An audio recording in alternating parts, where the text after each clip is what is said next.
Good afternoon, everyone.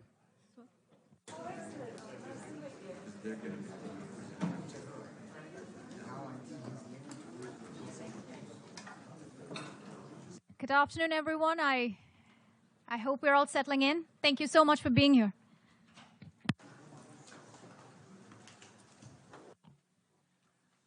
Good afternoon, everyone. Namaste and welcome to our side event, where we are showcasing India's model of SDG localization. We appreciate you taking the time to join us today, both in person and online. While I leave it to our esteemed panelists to delve into the details, I would briefly like to talk about how India views the Sustainable Development Goals in the global context. By the way, let me introduce myself. I'm Ravindra. I'm Deputy Permanent Representative of India, currently the charged AFS. The principle of leaving no one behind finds resonance in India's own motto, which guides all of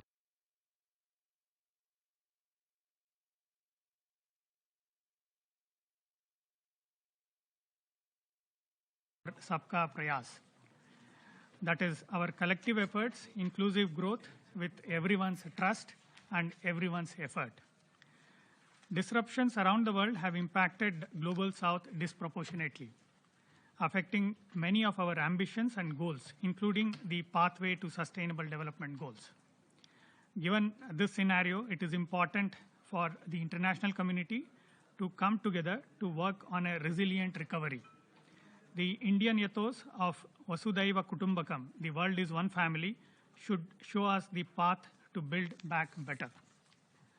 India's commitment to development partnership with developing countries remains strong and robust.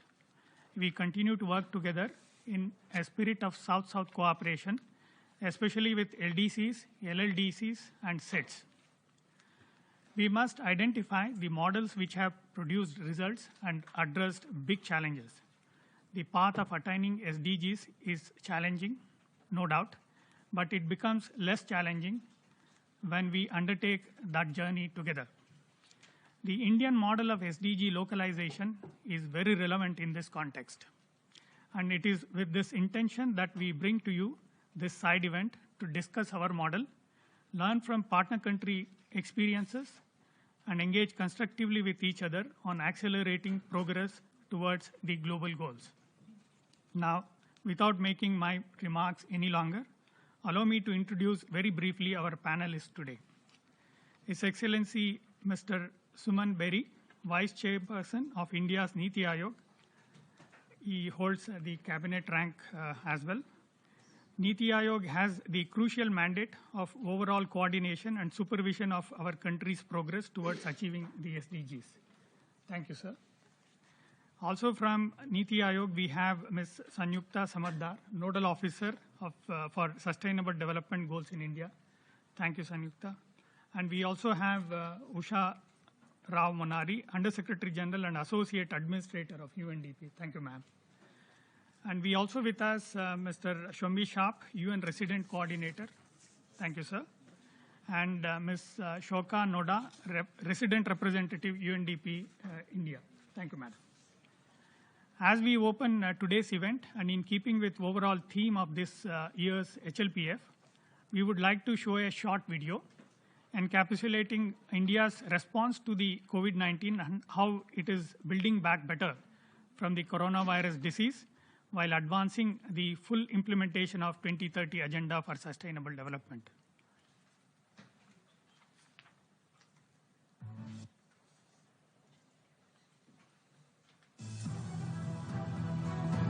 "2022 marks the third year of the most devastating pandemic the world has seen in recent history. Loss of lives and livelihoods has slowed the progress of sustainable development goals across the globe.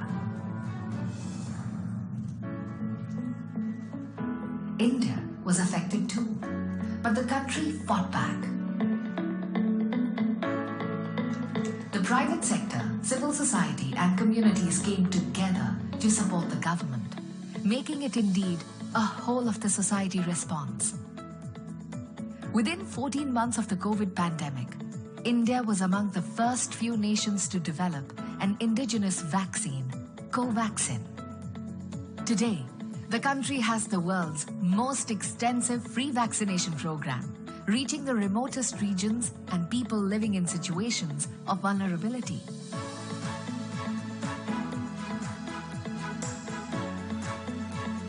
$1.97 billion vaccination doses have been administered, with 88% of the adult population fully vaccinated. In fighting COVID, India demonstrated the power of digital technologies for scaling public services. Over 220 million users have used the Arogya Setu app for contact tracing. India, supported by UNDP, developed the CoWIN platform, a cloud-based system for vaccine registration, individualized vaccination tracking, and generating QR code-based certificates. India also supported countries across the globe, with over 170 million COVID-19 vaccine doses. The government led from the front to support its citizens and minimize the socio-economic impact of COVID on the vulnerable. The government designed a $24 billion relief package to ensure an insurance cover for frontline workers, provide free clean cooking cylinders, support eligible women, farmers, senior citizens, and persons with disabilities with direct cash transfers, and disperse free food grains covering 810 million people. Moreover, to boost economic activity, the government provided working capital loans to urban street vendors, concessional credit support to 25 million farmers, collateral-free lending to 6.3 million women self-help groups, and additional employment to 112 million people under the Rural Employment Guarantee Scheme. The pandemic has further underscored the links between health, economy, and the environment.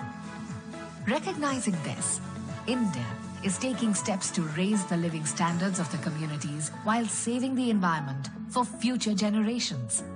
For India today, SDGs are more relevant than ever before.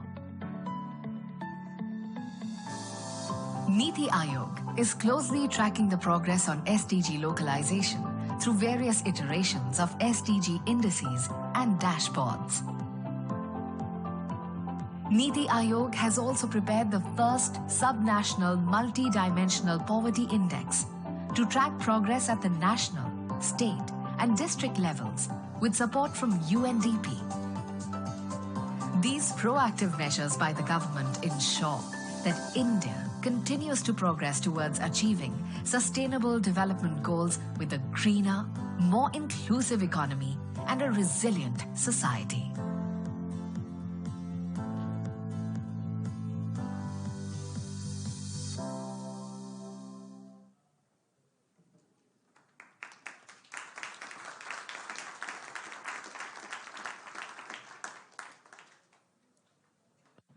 Now it is my pleasure to cede the floor to Ms. Sanyukta Samaddar to take us through a presentation on the Indian model of SDG localization.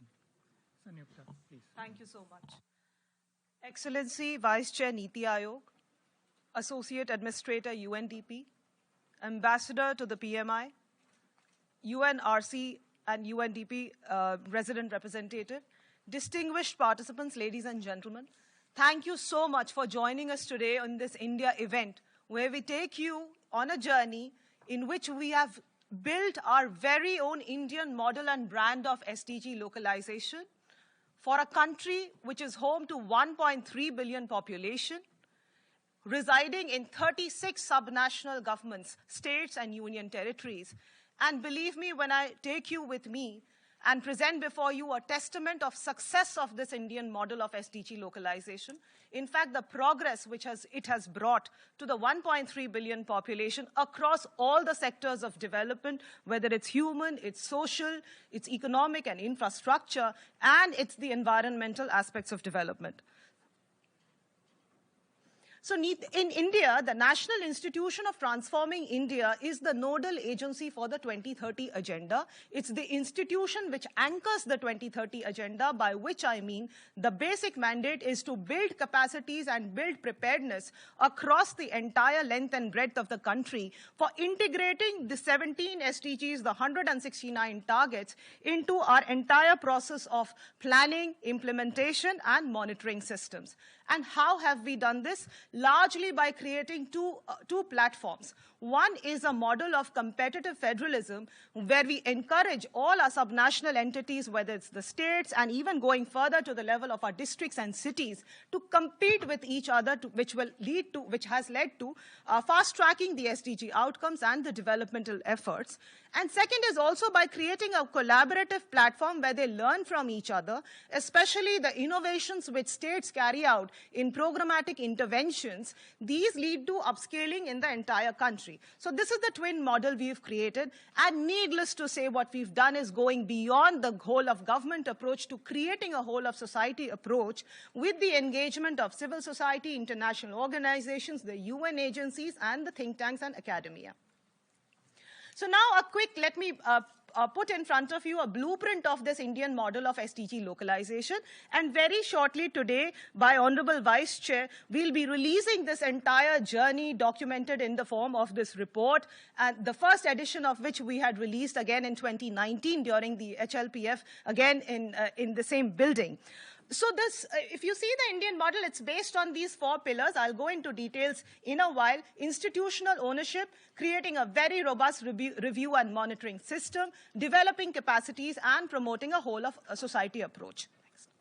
So now, ladies and gentlemen, what is it that the SDG agenda brings on the table for all the countries? A very complex paradigm, interconnected goals and targets, huge amount of synergies and trade-offs, and therefore business as usual scenario, the ministries and departments are just not capable to bringing that whole amount of horizontal and vertical convergence which is required in this cross-cutting set of goals.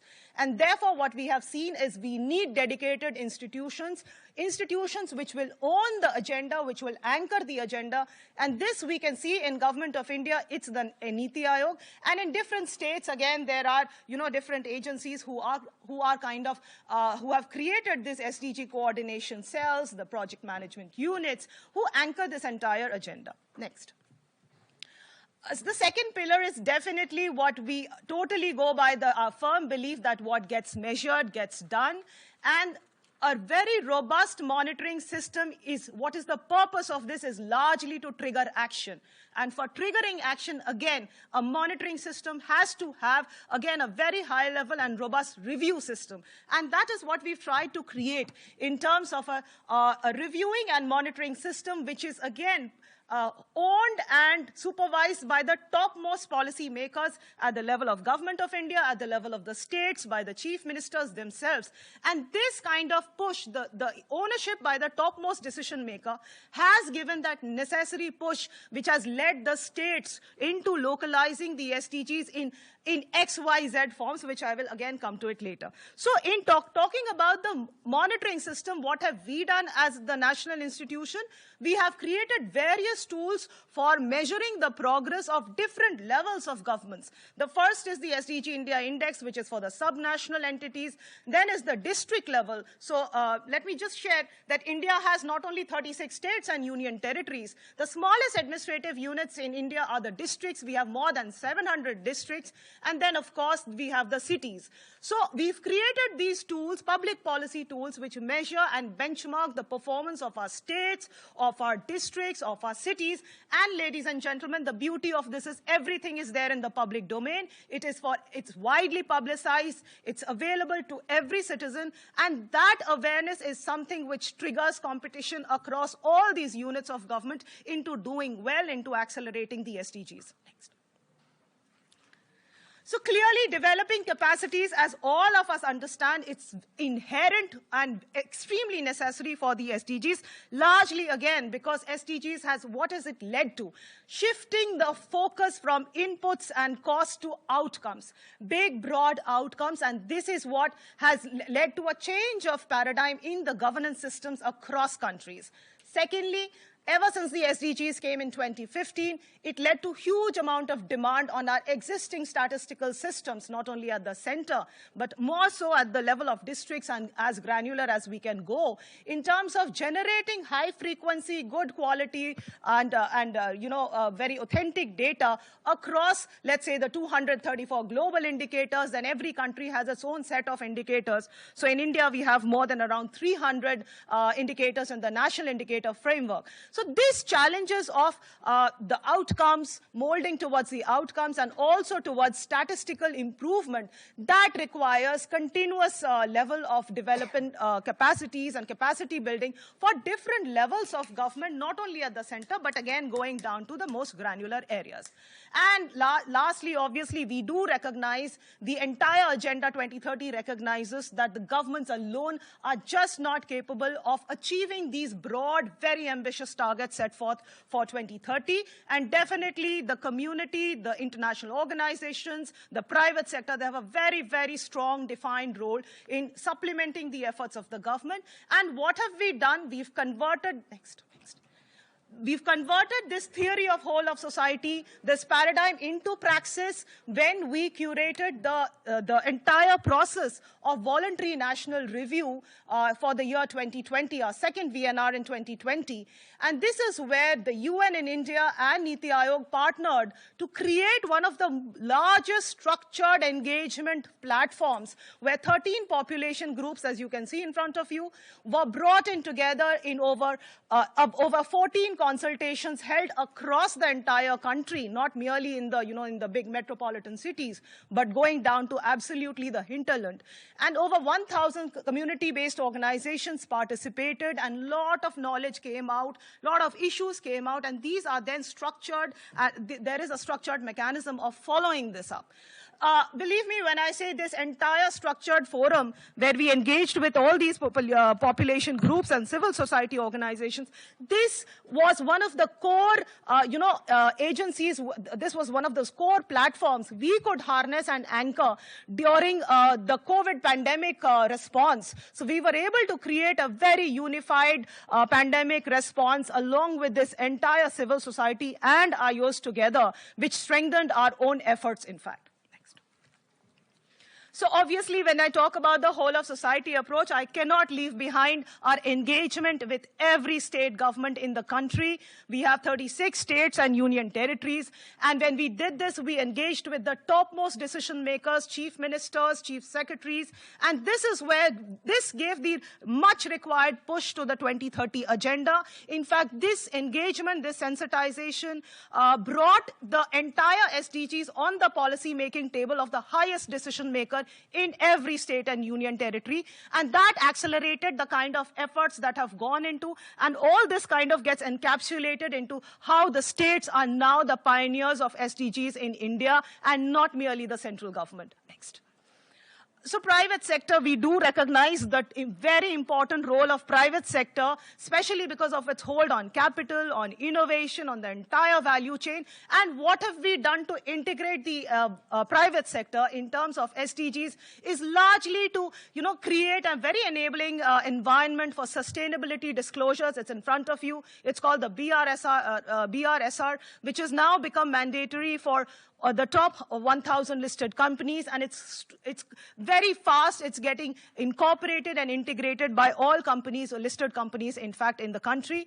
The National Task Force is definitely one of the key achievements and key areas of work in progress. We are trying to build that entire sustainable finance roadmap, and more so largely, we are very proud to say that India will very soon come out with its own ESG and SDG aligned taxonomy for businesses.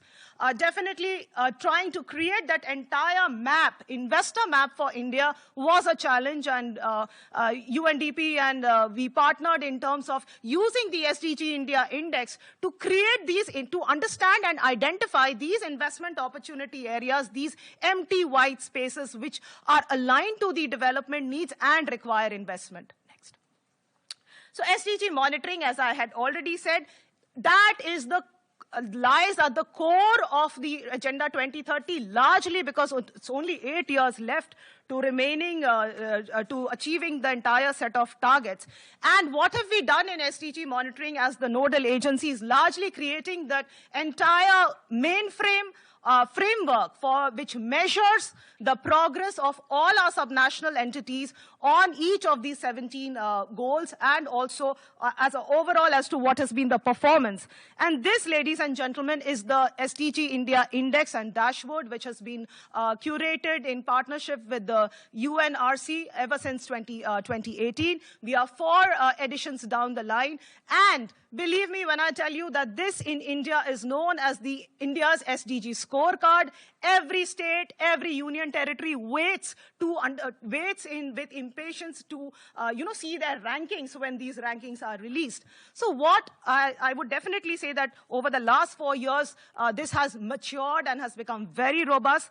Everything is in the public domain again, because that is where the influence is built. That is where we derive the push. States get the push and the incentive to work better. In fact, I would just like to mention here that UNDESA's, the UN's World Public Sector Report 2020 has also identified the SDG India Index as a powerful tool for progress monitoring and incentivizing of states. Moving on. So what is the impact of the SDG India Index is something very crucial. These you can see the maps show basically progressively what has been the, the improvement across the years. What it led to when this gospel of SDG India Index, became very kind of pronounced, it heightened the spirit of competition, and states, the 3 states you can see which were red, most populous states of India, nobody likes coming in the red zone, and therefore they concentrated their efforts in terms of improving their statistical system, improving their service delivery, and this is what you can see, that the reds moved on to yellows, and from 19 to 20, 12 more states who were in the yellow moved on to the green. So see how the entire spirit of competition and one framework, one public policy tool which is there in the public domain can actually trigger action at such a macro level. Next. So we did not, obviously, we are talking about localization today, and no amount of subnational index can actually, reflect the true realities which are specific to a particular region or specific to particular districts. And that's why we did not stop at, the subnational level. We went further granular to the level of our districts. So that is where, this is again a classic case of collaboration and convergence and partnership between 2 ministries, Ministry of Development of Northeastern Region, Niti Aayog with Undp. We developed the country's first district level SDG index, where what does it do? It measures, next, it measures all the performance of all the 120 districts in the 8 states of the Northeast region across 85 indicators, spanning across all the 16 goals. We leave the 17 out in this case. And what has it done? It gives us actually the critical insights about what are are the critical areas. There are no reds here. There are reds when we go to, things like challenges of infrastructure, challenges of connectivity, different goals. So critical areas, critical gaps, critical sectors, and critical geographies. This is what it leads. It throws light, and it gives a very powerful tool in the hands of our administrators who are in each of these districts that you see, and also policymakers at the level of the state to undertake very targeted intervention, and this also helps in kind of mobilizing the funds and allocation of budget into areas and into sectors of development which this kind of insight gets thrown up through this index. Next. Cities is again something which I would like to talk about, but yes, this is again measuring the performance of all the Indian cities, because definitely cities are our engines of growth. And what we do is we do not measure and benchmark their performance merely in SDG 11, but across all the SDGs in terms of their gender equality, their poverty, their education, and everything across all the SDGs. Moving on, please. So now this is one thing which I wanted to share. This is something new that India has done. Very few countries have done this as well. And we all know that ending poverty lies at the heart of the 2030 agenda. Even Target 1.2 talks about reducing by half people living in poverty in all its dimensions. And this is what India developed very recently, end of last year, the National Multidimensional Poverty Index. Sabina, my friend, Dr. Sabina Alkhair is here from OFI. She's Director OFI. And we are really indebted to you for all your technical support.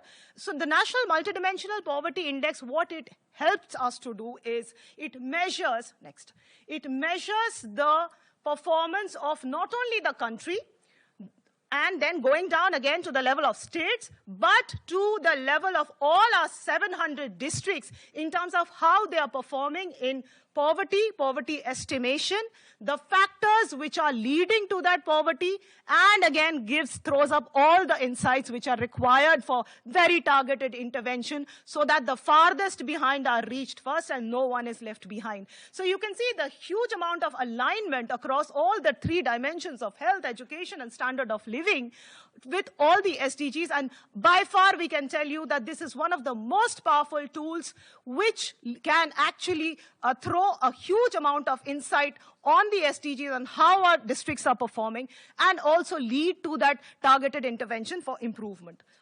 So a snapshot here, basically, of how the country looks like and how the districts look like. So definitely what I want to derive from this particular slide is that there are huge amount of diversities within the country, between states, interstate variations in development outcomes, and also within a state there are huge differences between the districts as well. So the importance of localization and the importance of MPI is just that it enables you to understand that one-size policy will not fit all, and therefore the interventions which are needed for tackling the red areas will be very different from those required to tackle the green areas. I will not do justice if I do not mention about how states have actually pioneered the SDGs in India, and therefore some of the brightest innovations come from there. Our journey in 2017, when we began with proactive effort and engagement with the states, and this is what we have come to in terms of, in fact, the 4 pillars of localization which I showed you earlier on. This is an empirical finding from the field, from the ground in the country, and how states have moved on in terms of, aligning, coordination, monitoring, capacity building, and even budget allocation. Some of the snapshots from our states. Next. Oh, sorry. So this is largely, the journey which we began in 2015 has, and the fruits of all the work that states and centers have central government has done, that gets manifested in this institutional structure which has developed across all our states in India. And this gives you an institutional perspective of how this very complex and interrelated 2030 agenda is handled and worked upon in a particular state or union territory and so on. So you have the state legislature, you have the high-level committees chaired by chief secretary, the planning departments, the economics and statistics, all this is already there. What is new is having that one dedicated organization, one institution, which will actually do that anchoring of all these functions which you saw earlier on. And these are the SDG coordination centers who do all these activities of budgeting, of capacity building, of monitoring and integrating and bringing in the convergence element. So UNDP India has been partnering with Niti Aayog and has been working very strongly in many of these states in creating these SDG coordination centers. Next. So some of the states, so you can see this is just visuals in front of you. The state of Uttarakhand aligning their vision with the vision document, the budget alignment with on the SDGs in terms of, and the outcome framework, the outcome framework from Haryana and again from Punjab. Next. The state indicator frameworks on the SDGs, again, where the states monitor their own performance and their own districts. The district level index of Punjab, where they monitor their own districts. Next. Again, the dashboards. So we, as you saw, Niti Aayog has developed a lot of dashboards, and following the same cue, a whole number of states have actually developed their own dashboards also, which gives a real-time monitoring in terms of which are the districts which are not doing well and which are the sectors also which are not doing well. Obviously, when we talk about resource mobilization and how do we align resources towards the SDGs, this is Karnataka's portal as to how they have kind of brought in the corporate social responsibility and aligned it with SDG aligned projects as well. Next. So the key to the success of any model when we talk about in theory absolutely lies in the evidence of progress that that model presents. And before you, I'm happy to share just a snapshot of this progress that the country has seen on account and largely contributed by this entire process of localization and the model that has been followed in the country. So because of the paucity of time, I'll not kind of read out all these things. It's in front of you. Health and education, very critical sector, not only for India, but countries across the world. And you can see these big points increase that have improvements that have happened in the course of from 2015 to 2021. So in stunting, in underweight, in institutional births, in maternal mortality, that's all about your maternal and child health. Again, mortality rate, under 5 mortality, insurance, health insurance, huge coverage. So these are kind of the broad pictures that is in front of you, very self-explanatory. No need for me to kind of read out all this. Moving on to infrastructure and service delivery, this includes our entire focus on basic infrastructure in terms of sanitation, cooking fuel, electricity, improved drinking water, housing, and largely, again, the entire bit of financial inclusion, which has happened through the Jan Dhan, Aadhaar, mobile trinity. You can see the big numbers of improvement right in front of you over here. So finally, I'll leave you with the conclusion, ladies and gentlemen, that much of the success elements that you saw in the last couple of slides, this is just a tip of the iceberg because of the paucity of time.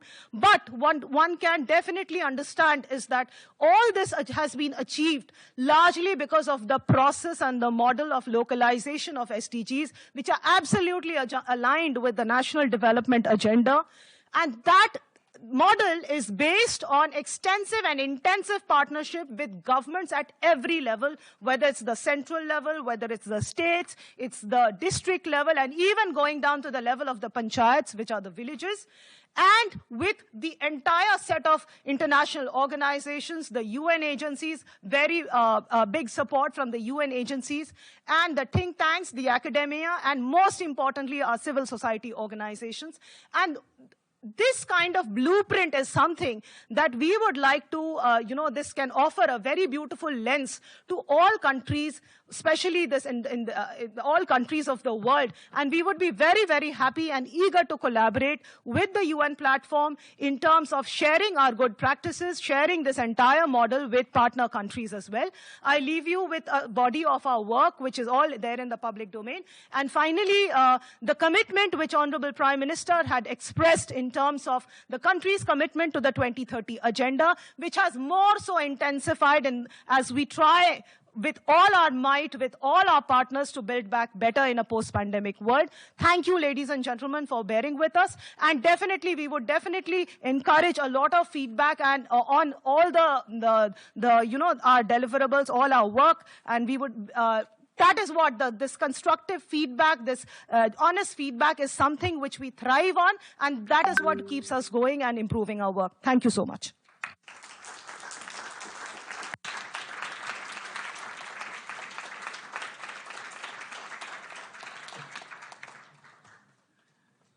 Thank you, Sanyukta, for your valuable insight on the model.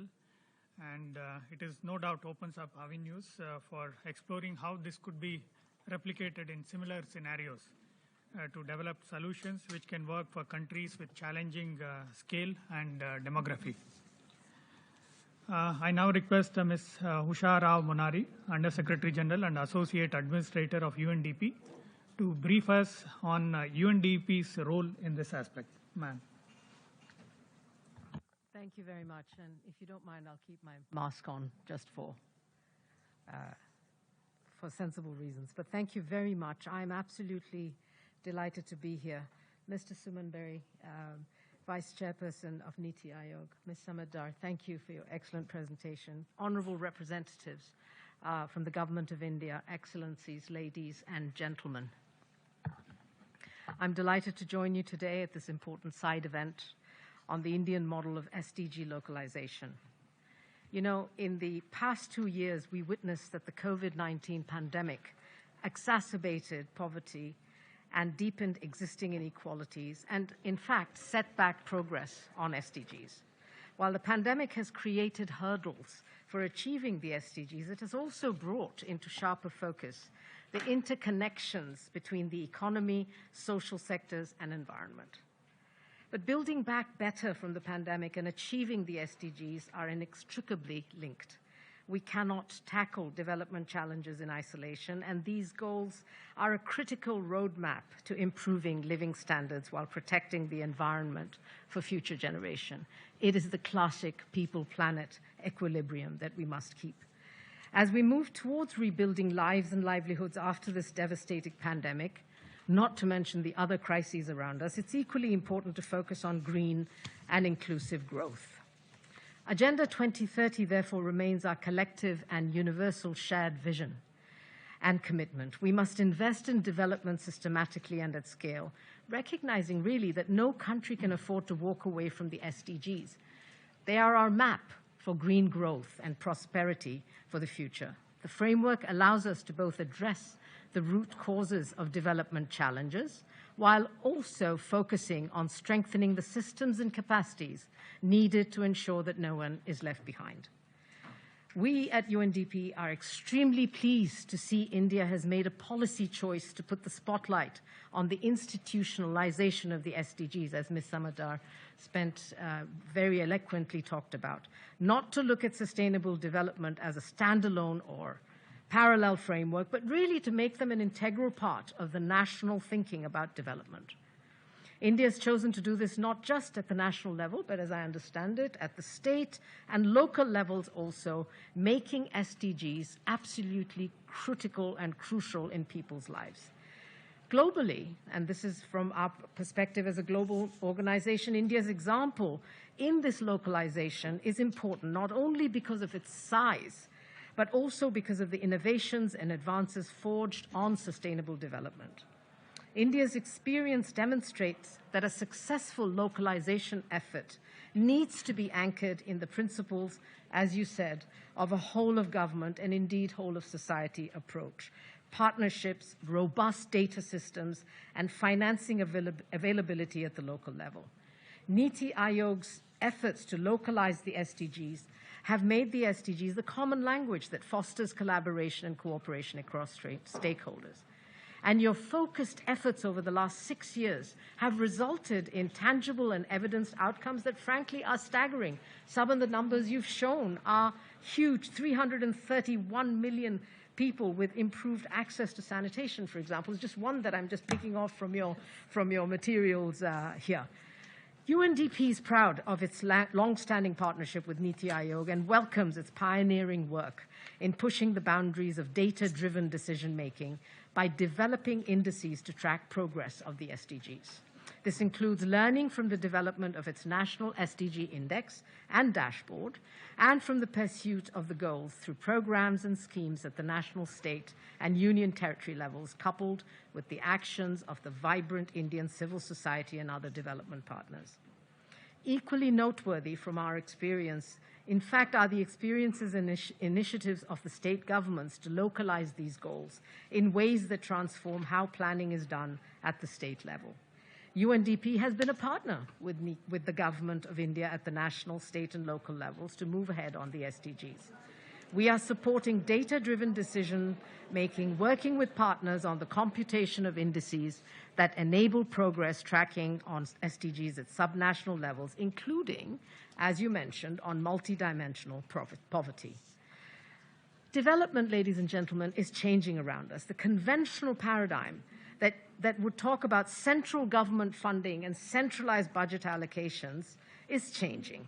Today, and especially in India, we must leverage government funding to bring in other partners and other actors.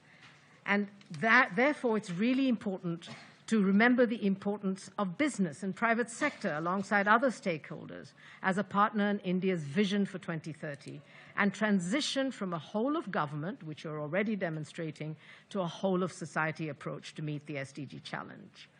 In 2019, in partnership with Niti Aayog, UNDP launched the SDG Finance Facility Platform to bring together stakeholders to collaborate on financing instruments and contribute to the policy discourse.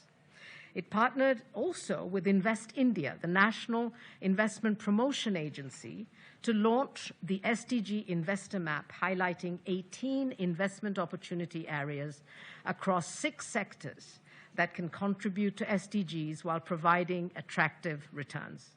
The platform is also working to support the launch of the first social impact bond in the state of Maharashtra with a view to enhancing healthcare resilience. There's also significant potential to leverage financial markets towards climate and social objectives. In India, we've seen a growing market for sub-sovereign issuances, primarily in cities, including the first municipal green bond. The last union budget established the government's intent to issue India's first sovereign green bond, which is actually remarkable. I'm pleased to share that over the course of the last 2 years, UNDP has been supporting the Task Force on Sustainable Finance, working closely with the Department of Economic Affairs, Ministry of Finance, Niti Aayog, and line ministries and regulators. This has resulted in the formulation of an integrated taxonomy of sustainable activities, a regulatory framework, and a sustainable finance roadmap for India. A meaningful partnership with businesses can drive the next wave of progress towards achieving the SDGs as well.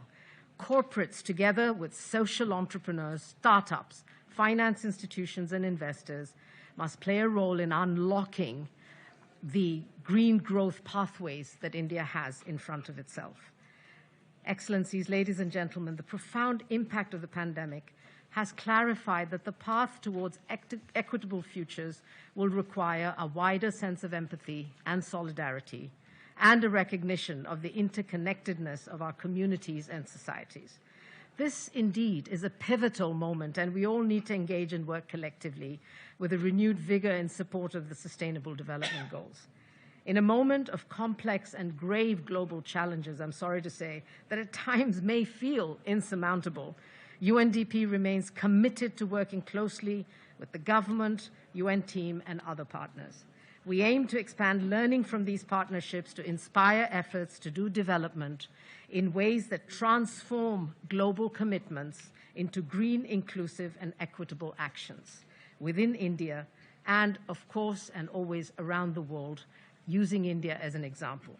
I thank you very much, and I'm very pleased to be here.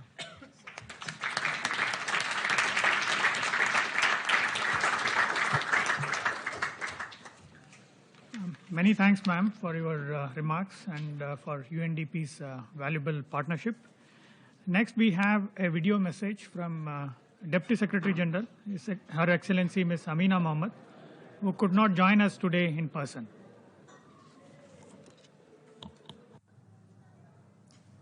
Namaste.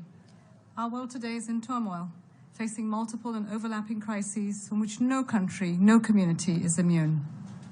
The pandemic and war come against the backdrop of the greatest existential threat of all, climate change. And cities, local governments and communities have been and still are at the center of the emergencies we face. Approaching the halfway mark, the 2030 Agenda remains as relevant as ever, the world's compass for navigating turbulent, uncharted waters. The SDGs recognize that the world is interlinked to an unprecedented degree, and today's crises leave no doubt that need to come together and to join forces.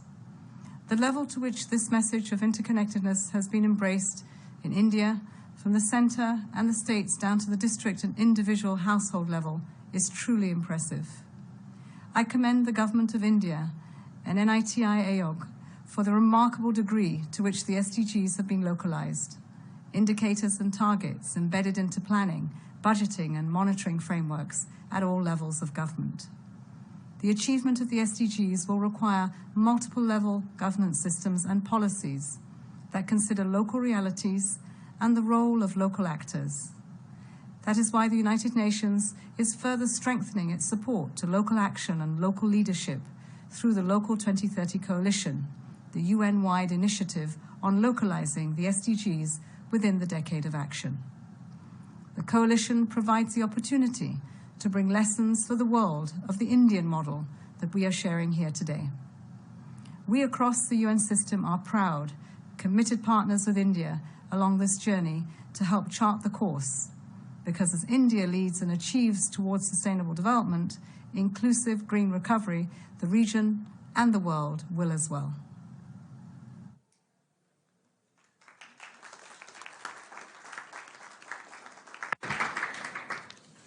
We thank Deputy Secretary General for her inspiring remarks. Now it is my privilege to invite our keynote speaker and head of the Indian delegation to the HLPF, His Excellency Mr. Suman Berry, to deliver his remarks. His Excellency is the Vice Chairperson of NITI Aayog, that is the apex organization for overall coordination and supervision of the progress towards achieving SDGs. Prior to this position, His Excellency has served at Royal Dutch Shell as Global Chief Economist based in The Hague, Director General Chief Executive of the National Council of Applied Economic Research in New Delhi, and was earlier at the World Bank. He has also written extensively on political economy of reform, financial sector and banking reform, and energy trends and policy. It is my pleasure to have you here, sir, in person, and we request you to take the floor. Thank you very much, Shri Ravinda, Deputy Permanent Representative, and your staff who have been so kind in facilitating my visit. NITI colleagues led by Ms. Samadar, who are also present, the Shombi Sharp, the resident coordinator, who I've had the occasion to meet in India, and his staff, and of course Usha Rao Munari and UNDP staff. As somebody said, it takes a village to produce a model of localization, and so I'm pleased that we have all these people here. Sanyukta has told us, and shared, frankly, some of this was new to me, really quite how much has gone into the Indian model of SDG localization. And 6 years ago, when we were in the phase of, India was in the phase of designing its approach and framework to achieving the global goals by 2030, there were reasons why we chose to go the localization route. Two in particular. One, the global consensus that was just mentioned by the Deputy Secretary General, that localization is needed for an agenda which is multidimensional and depends on many stakeholders, not just the government by any means for its success. But the second, which was also mentioned by Samyukta, was that cooperative federalism is a key approach for driving growth and development in India, by which we mean the central, that is to say, union or federal government, and subnational state governments working together, respecting each other's mandates and strengths to achieve the common goals. And SDG Localization is our instrument for doing so.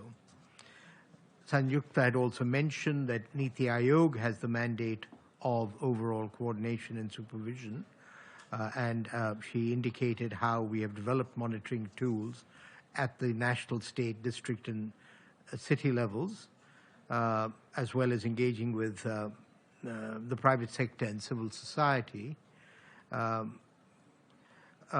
importantly, we have directly engaged with 29 of the 36 states and union territories, accomplished this, as was explained, through detailed workshops with each state, a joint effort of the central and state governments working shoulder to shoulder.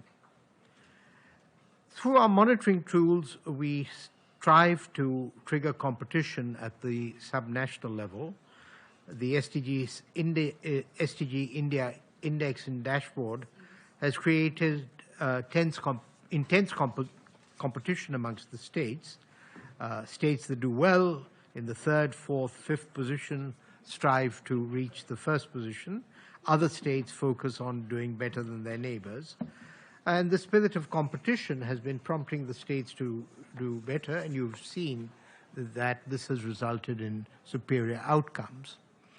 Samyukta has also talked about the extension of the localization efforts beyond the state level to the district and city levels. And let me just say, in my few months in the job, how important this business of localization at the sub-state level is taken by our Honorable Prime Minister, particularly at the district level.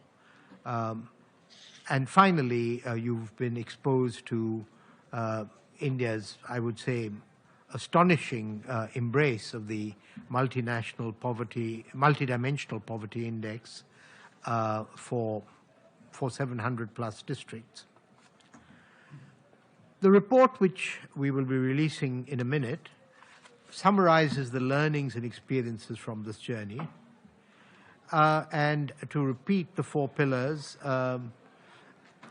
they are creating institutional ownership, establishing robust review and monitoring, developing capacities for integrating SDGs, and promoting a whole-of-society approach. I think, though, the proof of the pudding is in the eating, and I would just like to drill down on something that Sanyukta had to sort of gloss over for lack of time, which is the achievements and outcomes in the last 6 or 7 years. Now, this is not only because of the SDGs, but they are captured by the SDGs and are driven by the SDGs. 330 million more people have gained access to improved sanitation, increasing coverage from 49 to 70%. And I'm very pleased to report that one of the officials who was responsible for this has now recently joined Niti Aayog in a senior position. 233 million more people have obtained access to clean cooking fuel. Electricity coverage has improved from 88 to 97%, benefiting 183 million more people. Health coverage programs covering over 500 million people have been ruled out. Vaccination of children under 2 years of age has improved by 23%. Of course, this is pediatric vaccination, and not the incredible achievements of vaccination for COVID. Institutional births have risen by 10%. The infant mortality has been reduced by 14%, and the under 5 mortality rate has declined by 16 percentage points. I mean, I think it may be redundant, but let me still make the point that when you have achievements of the scale in a nation with the population of India, this does two things. First, in and of itself, it represents substantial progress towards the achievement of the SDG goals at a global level. But secondly, it also is a tribute to India's own efforts through the machinery that Sanyukta has talked about to deliver results at scale. I mean, this is scale of the size of the EU, for example, or of the United States. And so, you know, since you are in this room because of your interest in and commitment to the SDGs, you know, I think that one should appreciate the momentum that the global consensus on the SDGs has produced for focusing attention on the things that really matter. I don't want to take more of your time, but it would be remiss of me not to mention COVID. COVID-19 was, I hope one can talk in the past tense, a crisis of unprecedented scale. However, the response to the pandemic, driven by the government and with the full participation of other stakeholders, has been exemplary. And some of this was captured by the video. At this point, because we have colleagues in the room, I would like to acknowledge and appreciate the collaboration and partnership with the UN in India and Undp, both on the COVID issue, but more importantly, in our efforts to localize the SDGs. Finally, in this decade of action, we must identify models which have produced results. We do not have the luxury of time to develop solutions from scratch, and perhaps the Indian model of SDG localization is relevant. I would like to conclude by saying that the path of attaining SDGs is long and challenging, but exciting and engaging. Thank you all for being part of our journey this afternoon, and let me hand you back to our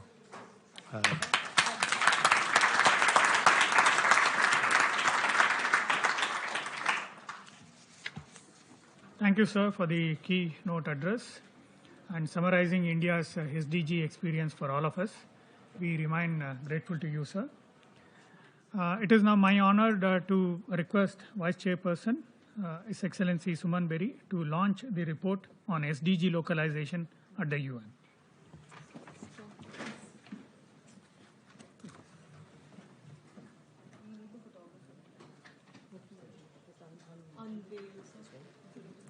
The way it's done in India, you hold it in front, and then you pull the ribbon of the front.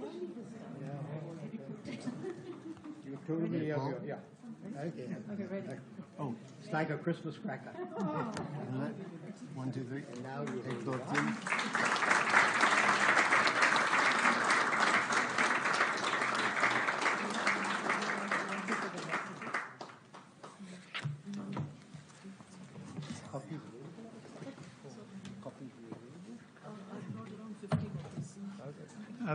We have a few copies available for distribution outside. And now I invite Mr. Shomi Sharp, UN Resident Coordinator in India, to share his insights on SDG localization. Over to you, sir. Thank you.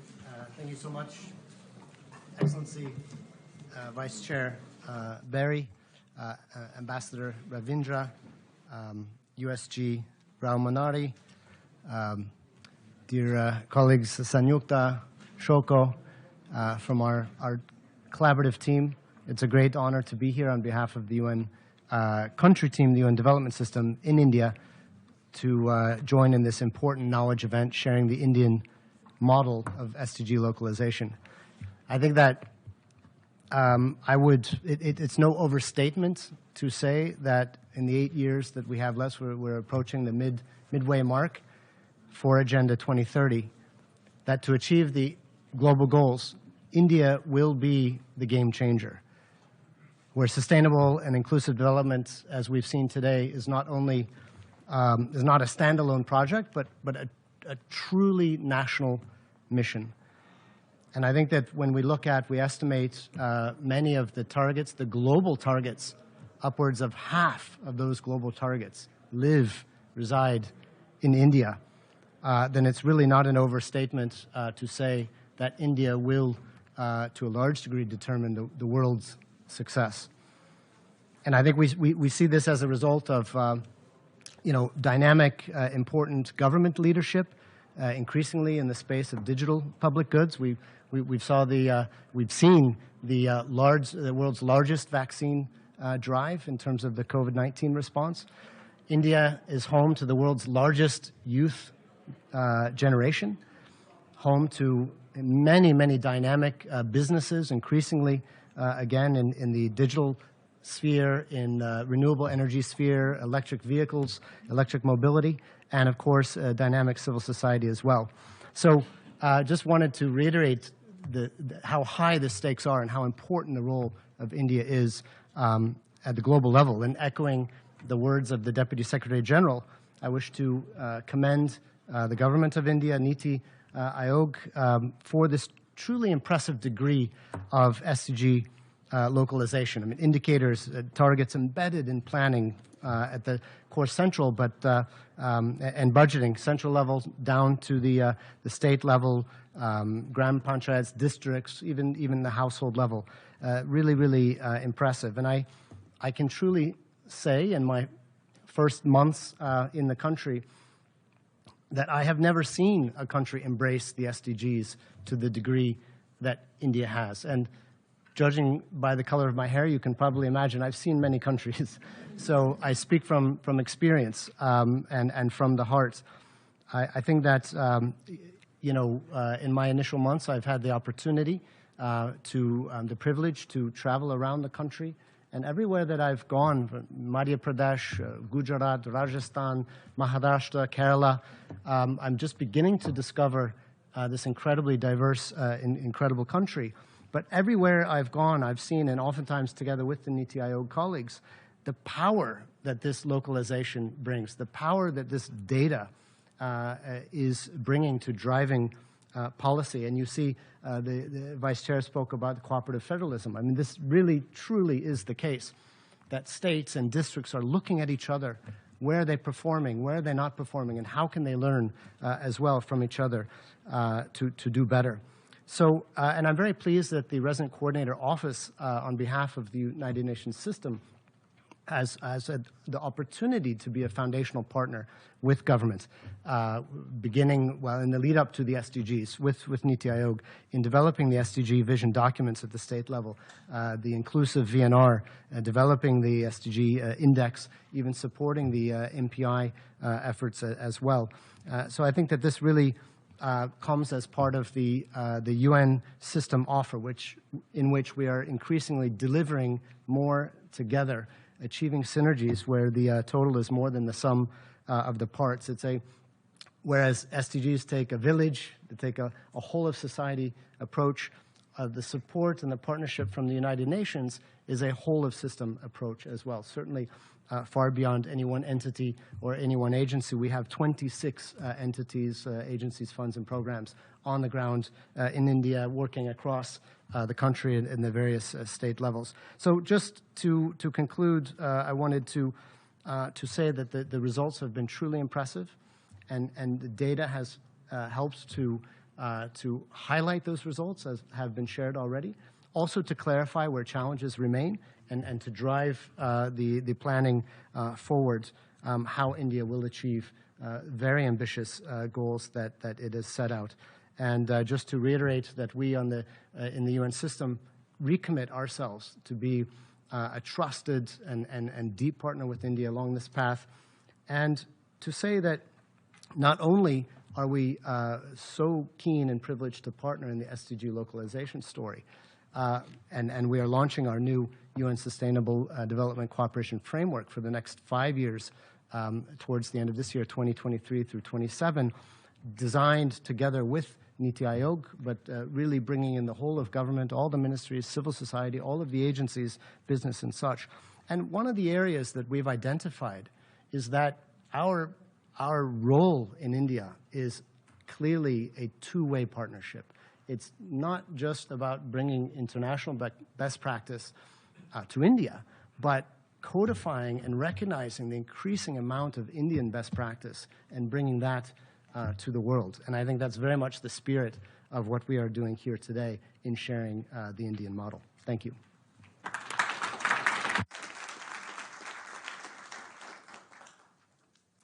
Thank you, sir. And now we will open the floor for comments or remarks and, of course, questions.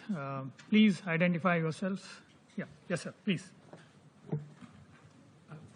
Thank you very much. I'm John Coonrod with the Hunger Project, and my Indian colleagues across at least 6 states have been working very hard at the panchayat level, particularly with women in the panchayats. And I'm just wondering, as you've looked at all this data, how have you seen power and resources and strengthening of the panchayats taking place? Because so many of the SDGs really depend on responsive, effective panchayats. So what have you learned about devolution and how the states have responded to strengthening the panchayats? And this is for Ms. Hamader. Thank you so much for the question. Okay, we'll do that. Right. Paul Divakar, Global Forum of Communities Discriminated on Work and Dissent. I'd just like to first congratulate, because I'm from India and I know how far, how tumultuous it is to have an inclusive approach. I come from a community called Dalits. Here it's named as Scheduled Caste. And there has been an intergenerational discrimination against these communities. And the way that you have now produced definitely shows that there is a lot of inclusion that has made it possible. And as the resident coordinator was saying, this is something I feel it needs to be better advocated across the globe, because you have around 300 million of communities discriminated on work and dissent across at least 21 countries in Africa, Asia, Latin America, and Europe. I think this is one of the issues which has been consistently been excluded at the SDGs. So I think the lesson of India in the way that you have included and made inclusion possible, because the pre-colonial slavery and discrimination still exists in many countries, which has caused this exclusion. And I think lesson of this has hardly been shared in a very positive manner across the world. And I really would like to see, especially these communities whom I represent, are better postured, better visibilized, and so that, you know, what you monitor definitely makes an impact. Thank you very much, sir. Maybe, yes. Good afternoon, everybody. Thank you so much for this opportunity to attend the event. My name is Stephanie Ma. I'm a recent graduate of Columbia University. I really admire India's progress in terms of the Aadhaar card and in terms of building inclusive societies. I would also like to ask what the country's progress is towards citizenship rights, and especially as we've also noticed that northeastern states are definitely marginalized. So I wonder what it is going to be in the steps towards including them and in terms of building the right and dignity to life. Thank you.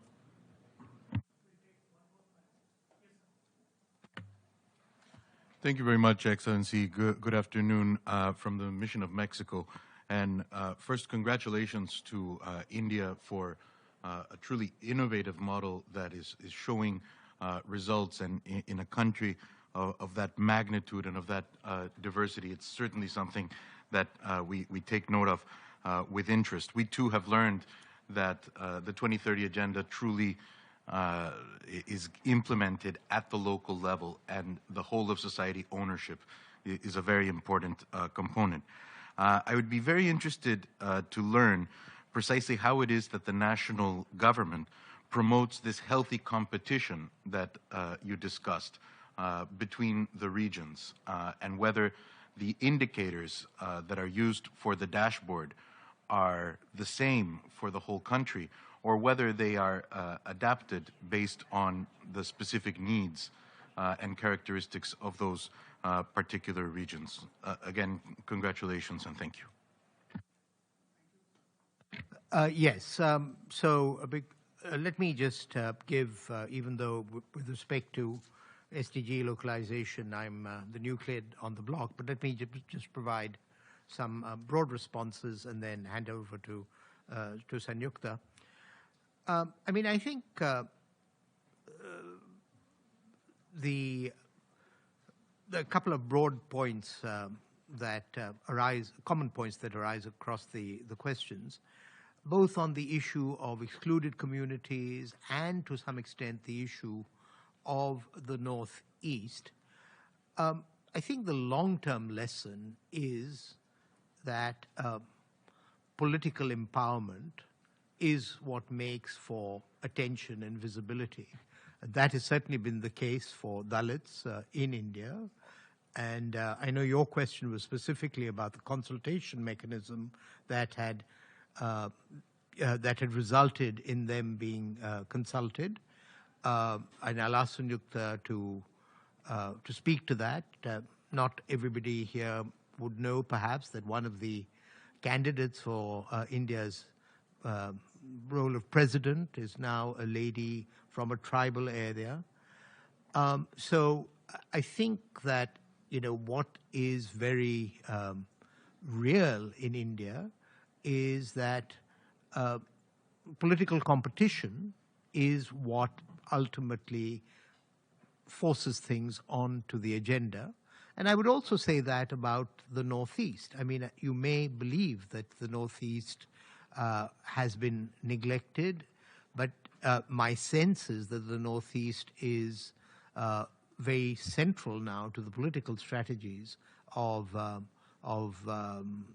important powers, and this is what provides leverage. So I'm not quite sure how that relates to the question from Mexico, which is, of course, a thriving democracy as well. But all of this is taking place in a political context, and I think that's important. On panchayats, the question I would reframe for my colleague Sanyukta is really what is the interaction between the administrative unit, which is the district, and the political unit, which is the panchayat. That's a little opaque to me, so I'll ask her to speak to that. Finally, yes, my understanding is that the indicators are the same across all the jurisdictions, which is what makes competitive federalism possible. But over to you, Sanyukta. Thank you, and thank you for the questions. So I'll just talk about the last question first on the indicators, because you had a particular question about whether the indicators remain the same and how do a set of indicators for the entire country would actually, bring out the specifics and the complexities of different regions. So that's why we have these multiple layers of, monitoring mechanisms. So the first one, the SDG India Index, is actually ranks all the states and union territories on a common set of indicators, 115 and 117 to be exact. And the way these indicators are chosen, again, it's done by a very participatory system. In fact, through all these workshops with the state governments, and that's where we come to a consensus. So every state has a huge sense of ownership on the list of indicators which is chosen to rank and measure their own performance. And believe me when I tell you, we get a lot of feedback from states, and this kind of goes into making the list of indicators indicators far more realistic and more robust in each of these years. Now, when we talk about the regional indices and the regional frameworks, that's where we have that liberty to kind of, change the indicators which will bring in the nuances of a particular region, the nuances of a particular state. So that's where, if you could remember, the Northeastern District SDG Index, there the indicators are quite different, and they actually speak to the realities of the ground, which is common to the 8 states of the Northeastern region. What we also do is we encourage and work with the states to develop their own state indicator framework, because a state like Kerala, which is down south, will have a very different set of indicators from a state like Jammu Kashmir, from a union territory of Jammu Kashmir.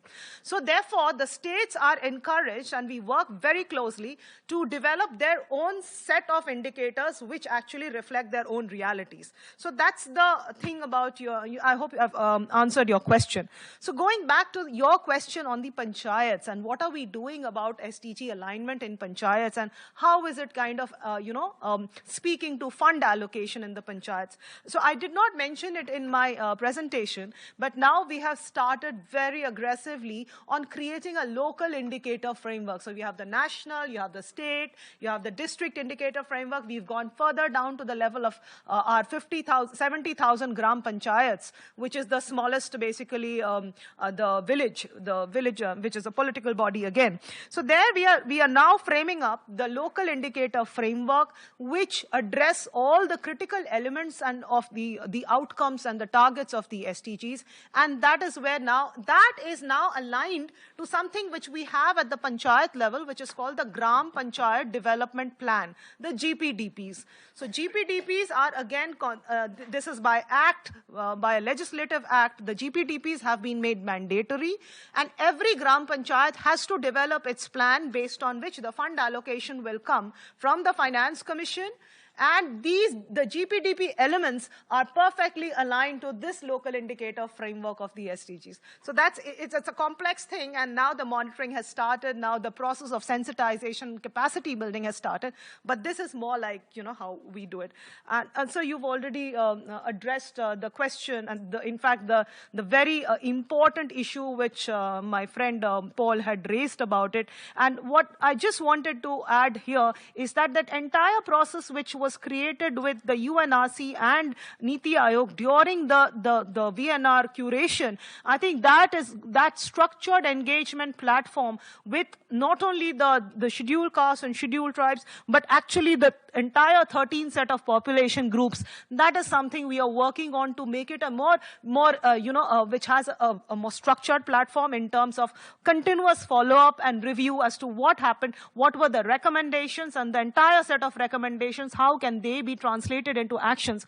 Much of the actions here lies in different ministries and also lie in different state governments. So that is where we would like to be, we want and we are trying to play that entire coordinating and facilitator role, so that these kind of actions, these recommendations actually get featured. Some amount of work has been done, but definitely a lot is left, and we are very, very keen, and we are completely full on partnership and energy into taking this forward. Thank you.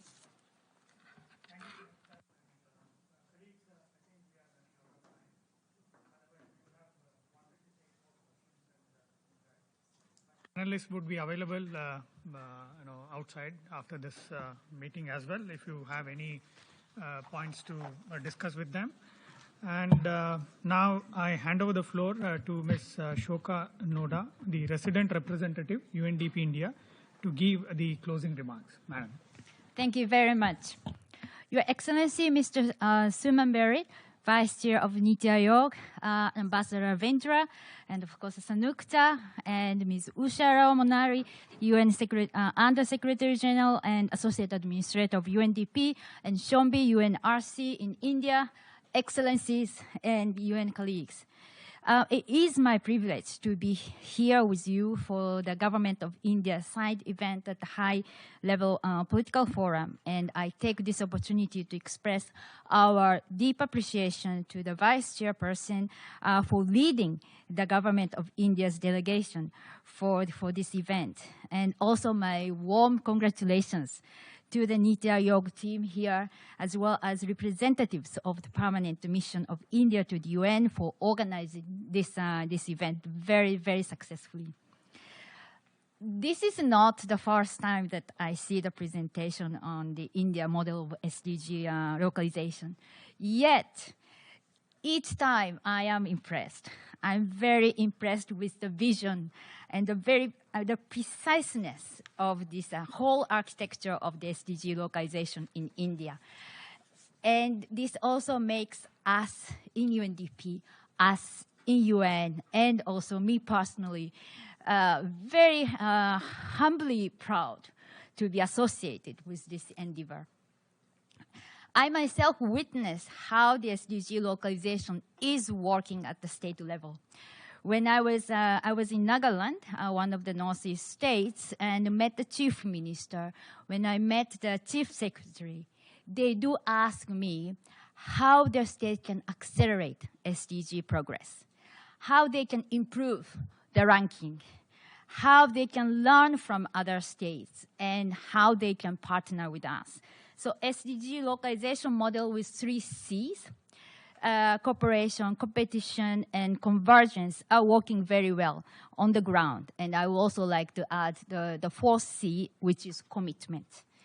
When I speak to, for example, the additional chief secretary in Haryana, he's very, very proud that his state is actually making very good progress and attributes their good performance to the SDG Coordination Center that UNDP is supporting.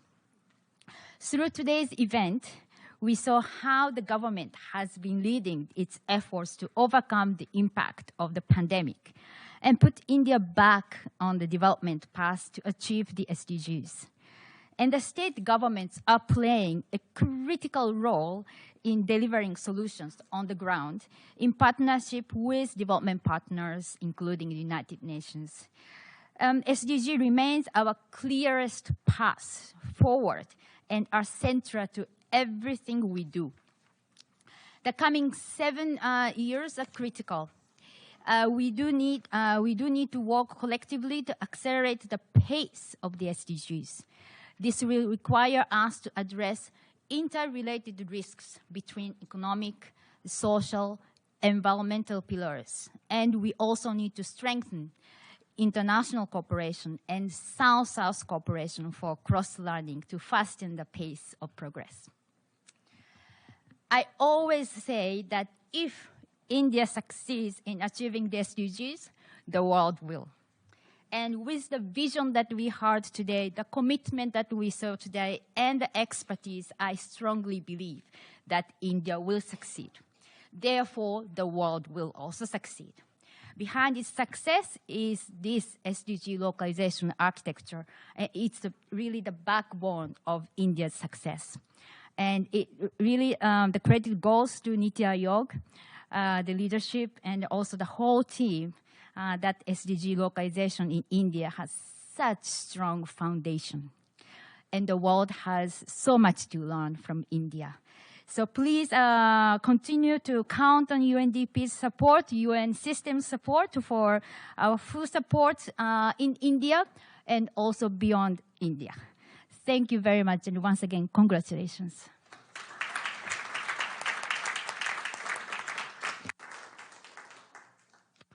Friends, with this, we have come to the end of today's event. Thank you again for being with us today and having this interesting exchange. Namaste. Have a nice afternoon. Lastly, we request all of you to join for light refreshments, which are being served at Vienna Cafe. Thank you so much.